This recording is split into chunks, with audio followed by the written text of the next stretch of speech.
আসসালামু আলাইকুম রহমতুল্লাহ। সবাই কেমন আছেন? আশা করি অনেক ভালো আছেন। আমিও প্রায় ২-৩ মাস পরে আজকে রমনায় আসলাম। এই সবুজের মাঝে আসলে কেন যেন অনেক ভালো লাগে।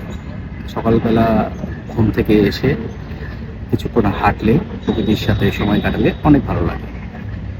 এখানে আমি এসেছি আ প্রায় ৪০ মিনিট হয়ে গেছে। আমি এখানে এসে রমনা পার্ক পুরোটা হাঁটলাম। হেঁটে আমরা বটমূল নামে একটা জায়গা আছে, এখানে এসে লেকের পাশে বসে আছি।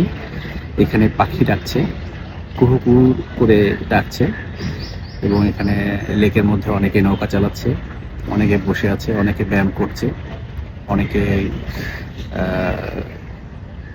রিল্যাক্স টাইম কাটাচ্ছে, অনেকে এখানে খাবার জন্য আসছে। এখানে একটা রেস্টুরেন্টও আছে, অনেকে এসে এখানে মর্নিং ওয়াক করে এসে খেতে আসে। তো যাই হোক, সকালে যারা ঘুম থেকে উঠবেন তারা এরকম প্রকৃতি দেখতে পাবেন। যার যার বাসার পাশে এরকম সুন্দর জায়গা আছে, অন্তত সেই প্রকৃতিকে কিছুটা সময় দেন, দেখবেন অনেক ভালো লাগবে। আর আসলেই ভালো লাগবে, অনেকদিন পর ভালো লাগছে।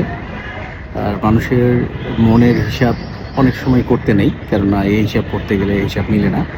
ভালো আছি না খারাপ আছি, মন্দ আছি, আলহামদুলিল্লাহ সুস্থ আছি, বেঁচে আছি, হাঁটা চলাফেরা করছি, এটাই তো শুকরিয়া আল্লাহর কাছে। আল্লাহর কাছে শুকরিয়া জানাই শেষ করা যাবে না। এই যে দেখেন কি সুন্দর একটা গাছ, যে গাছের নিচে বসে আছি, অনেক সুন্দর পরিবেশটাও। এই যে লেকের পাশে চারিদিকে লেক, আর চারিদিকে লেক, আশেপাশে মানুষজন আছে। এই জন্য পুরো ক্যামেরা ঘোরাচ্ছি না, যাতে তারা আবার না আসে। চেষ্টা করছি তাদের প্রাইভেসি নষ্ট না করার। প্রত্যেকেই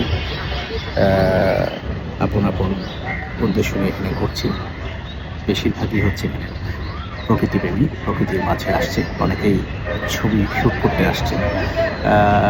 নতুন বিবাহিত মেয়েদের পার্সনদের দেখা যাচ্ছে, তারা ফটোগ্রাফার নিয়ে আসছে, বিভিন্ন ধরনের ফটোগ্রাফি করছে।